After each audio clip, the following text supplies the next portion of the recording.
Masbate.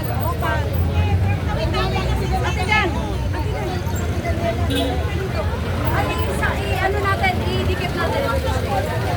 Dikit natin. Ano ba, oh?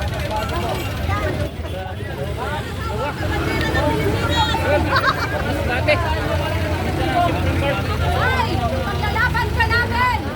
Andito lang kami. Pagdadasal ka rin namin. Hindi maayos ang kalagayan mo dyan. Walang kalagayan para sa'yo. Naninindigan hanggang sa wakas. Balis na? Ito niya mabutang support lang, ano?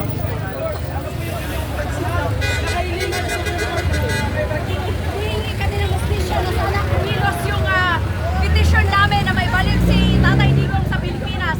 Dahil malaki ang pagbabago ng simula na wala siya dito sa bansang Pilipinas.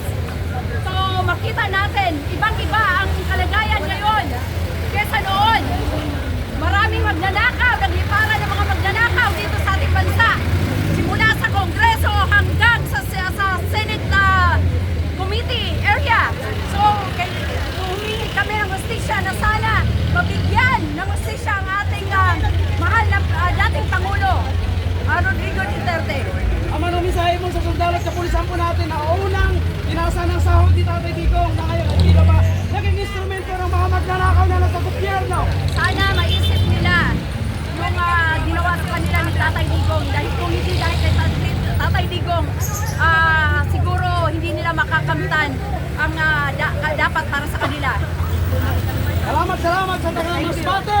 Duterte! Duterte! Duterte! Pilipinas.